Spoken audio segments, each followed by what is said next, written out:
कोल्हापूर जिल्ह्यातील शिरोळ तालुक्यामधील खिद्रापूर हे गाव. नरसोबावाडीपासून 25 किलोमीटर अंतरावर या गावी कोपेश्वर मंदिर आहे. बेलूर हळीबीडशी साम्य दर्शवणारे शिलाहार शिल्प स्थापत्य शैलीचे दगडी मंदिर इसवी सन 1109 ते 1178 दरम्यान गांधारादित्य, विक्रमादित्य व भोज दुसरा या शिलाहार राजांच्या कारकिर्दीत हे मंदिर बांधण्यात आले. कोप्पम या गावचा देव तो कोपेश्वर असे म्हणता येईल, पण येथे कोपेश्वर या नावामागे रंजक पौराणिक कथा आहे. शिवाने सतीबरोबर विवाह केला हे तिच्या पित्याला दक्ष राजाला आवडले नाही. एका यज्ञात दक्षाने भगवान शंकराचा अपमान केला. हे सहन न झाल्याने सतीने यज्ञात उडी मारून आत्मदहन केले. तेव्हा क्रोधित होऊन शंकराने वीरभद्रास दक्षाचे डोके उडवण्यास सांगितले. सतीच्या विरहाने कोपलेला तो महादेव कोपेश्वर. मग त्याची समजूत काढण्यासाठी श्री विष्णू येथे आले. त्यांचे नाव धोपेश्वर. मंदिराच्या गर्भगृहात 2 शाळुंगा आहेत. एक कोपेश्वर व दुसरा त्याहून थोडा उंच धोपेश्वर. शिव व विष्णू दोघेही येथे शाळुंका रूपातच आहेत. शैव आणि वैष्णव या दोघांनी मानलेल्या मोजक्या ठिकाणांपैकी एक असे हे स्थान आहे. दुसरे एक वैशिष्ट्य असे की येथे इतर मंदिरांप्रमाणे नंदी नाही. सती संगे तो तिच्या माहेरी गेला होता. तो परतलाच नाही. हा नंदी खिद्रापूरपासून 12 किलोमीटर दूर नैऋत्य दिशेला कर्नाटकातील येडूर या गावी आहे. तेथे फक्त नंदीचे मंदिर आहे.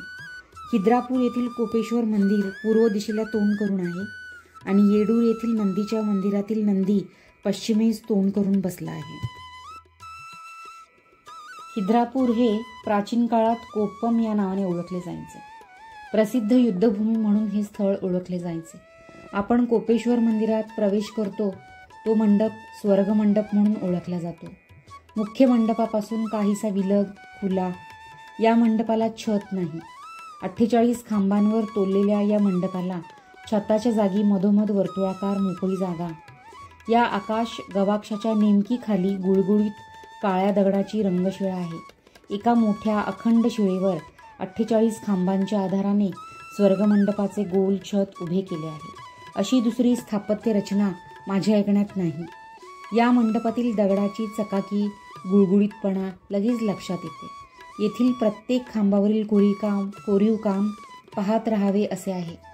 खांबांवरील कामात सुबकता आहेच, पण एका साच्यातून काढावेत इतकी एकसंधता या कामात आहे. अष्टदिक्पालांची दंपती मंडपात कोरून काढलेली आहे. छताखाली 9 ग्रहांची मांडणी केली आहे. असे म्हणतात स्वर्गमंडपाचा वापर यज्ञकार्यासाठी होत असे. या मंडपाला यज्ञमंडप असेही म्हणतात. होम हवनाचा धूर बाहेर जाण्यासाठी छत गोलाकार मोकळे सोडले असावे असे सांगितले जाते.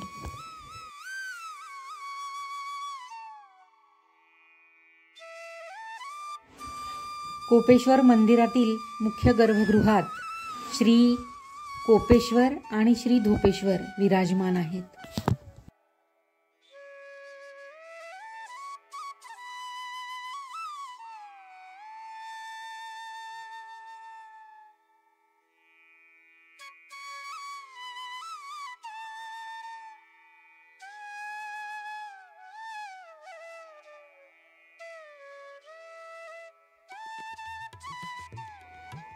स्वर्गमंडपाच्या आतमध्ये सभामंडप आहे आणि या सभामंडपाचे प्रवेशद्वार उत्तर आणि दक्षिण दिशेस आहे.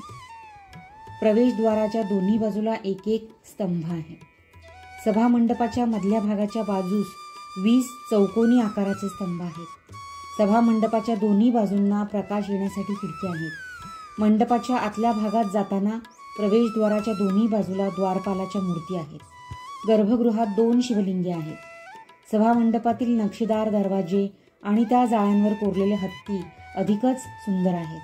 मंदिरावर केलेले शिल्पकला कृती, उंच उंच खांब, अगदी बारीक कोरलेली सुंदर नक्षी हे सगळं खूप बघण्यासारखं आहे.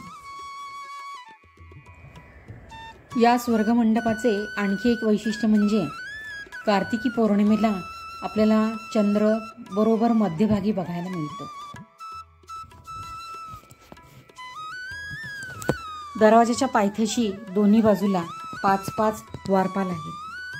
मुख्य सभामंडपही खूप सुंदर आहे. पुढे गर्भगृहात जाताना प्रवेशद्वाराच्या पायाशी रांगोळीसारखी सुरेख नक्षी कोरलेली दिसते.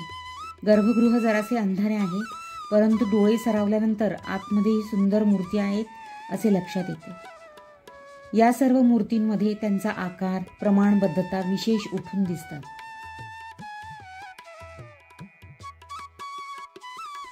केवळ आतूनच नाही तर बाहेरून पण ही वास्तू सुंदर अशा कोरीव कामांनी परिपूर्ण आहे. संपूर्ण प्रदक्षिणेच्या मार्गावर विविध भावनांचे प्रदर्शन करणाऱ्या आखीव रेखीव मानवी आकृती सुमारे 5-6 फूट उंचीवर आहेत. मंदिराच्या पायाजवळ सर्व बाजूंनी हत्ती कोरलेल्या आहेत. उत्तर आणि दक्षिण अशा दोन्ही बाजूस मात्र एक नंदीवाजा आकृती दिसते. त्यावर रथामध्ये एक जोडपे बसले आहे असे लक्षात येते. या मंदिराच्या आत आणि बाहेर सुमारे 1 डझन शिलालेख आहेत. त्यापैकी फक्त 2 शिलालेख सध्या चांगल्या स्थितीत आहेत. या शिलालेखांवरून काही राजे आणि त्यांच्या अधिकाऱ्यांची नावे आढळतात.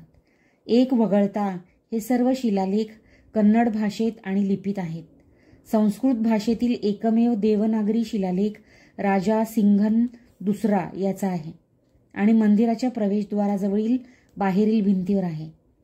ऊन पावसाचा मारा खात हा शिलालेख अजूनही शिल्लक आहे.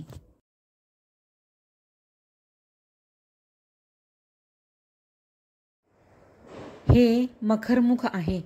सध्या जरी हे भग्न अवस्थेत असलं तरी त्याचं सौंदर्य त्याच्या नखांवरून दिसून येतं.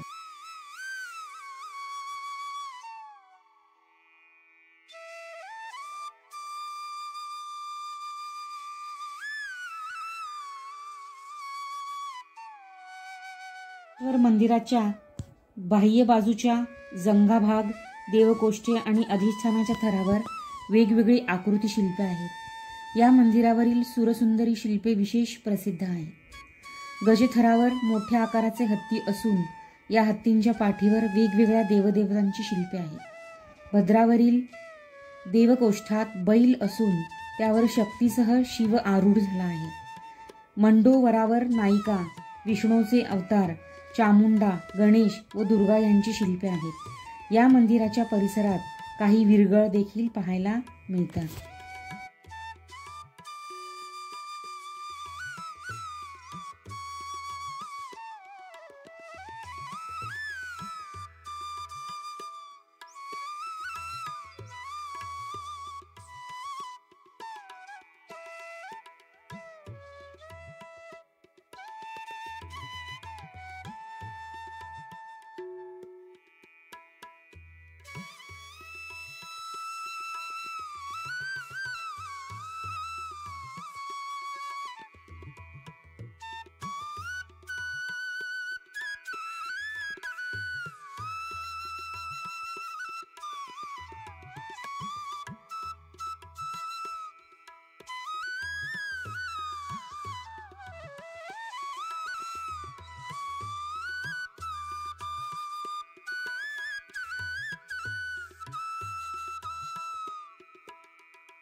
सध्या जरी ही मूर्ती भग्न अवस्थेत असली तरी ही मूर्ती नंदीची आहे हे कळून येते आणि त्यावर शिवपार्वती आरूढ आहेत, तर एका बाजूला ब्रह्मदेव आणि दुसऱ्या बाजूला श्री विष्णू दाखवले आहेत आणि त्याशिवाय इतर देवी देवतांच्या मूर्तीही इथे कोरलेल्या आहेत.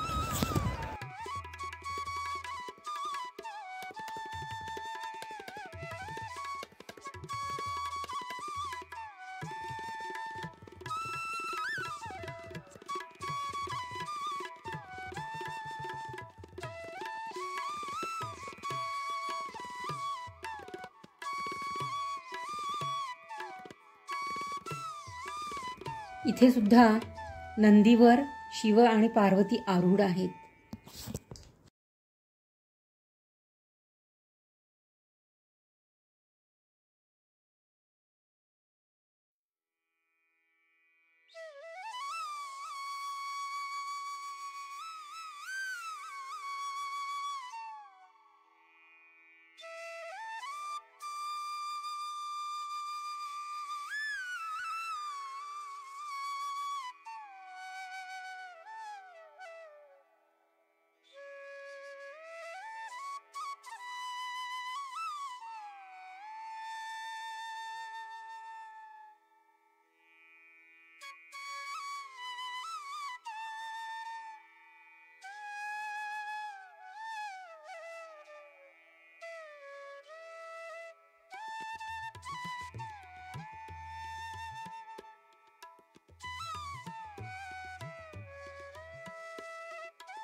जवळच असलेले जैन मंदिर, हेमाडपंथी शैलीतील हे मंदिर खिद्रापूर मंदिराच्या समकालीन आहे. जैन मंदिर गावाच्या पश्चिमेस आहे. खिद्रापूरपेक्षा थोडे छोटे आहे, पण आपले स्वतंत्र अस्तित्व आणि परंपरा जपणारे आहे. मंदिराला 3 प्रशस्त दालने आणि पायापासून छताची उंची साधारणतः 20 फूट आहे. या मंदिरात 6.5 ते 7 फूट उंचीचे आदिनाथांचे भव्य शिल्प आहे. या मूर्तीच्या सौंदर्याने अनेक मुनी, पर्यटक, श्रमण आकर्षित होतात आणि थोडे दिवस येथे तप करून जातात. असेही म्हटले जातं की या मूर्तीच्या दर्शनाने सर्व मनोकामना पूर्ण होतात. दक्षिण भारत जैन इतिहास या पुस्तकातून डॉक्टर विलास संघवे यांच्या टिपणावरून मिळणारा या मंदिराचा इतिहास असा आहे की शिलाहार राजे गंडरादित्य यांचा महासामंत म्हणजे सेनापती निंबदेवरस यानं हे जैन मंदिर बांधलं. सामंत निंबदेवरस हा जैन धर्मीय सामंत होय. तो नाकीरस व चंपाबिकाचा द्वितीय पुत्र होय. त्याला भिल्लरस व काबरस असे 2 कर्तबगार भाऊ होते. निंबदेवरस याला एक बहीण होती. तिचे नाव कर्णादेवी. हीच कर्णादेवी गंडरादित्याला दिली होती. राजाची राजमाता नागलादेवी ही सुद्धा धार्मिक होती. याच काळी शिलाहार राजवंशजांनी 108 जैन मंदिरे बांधली. त्यापैकी कोल्हापूर परिसरातील हे जैन मंदिर इसवी सन 1105 ते इसवी सन 1140 पर्यंत शिलाहारांची राजवट होती. त्या काळात भरभराटीस आलेली ही शिल्पकला जशी जतन झाली पाहिजे होती तशी आज जतन होत नाही, याचेच फार दुःख वाटते. कोपेश्वर मंदिराचा हा व्हिडिओ तुम्हाला नक्कीच आवडेल अशी आशा करते. धन्यवाद.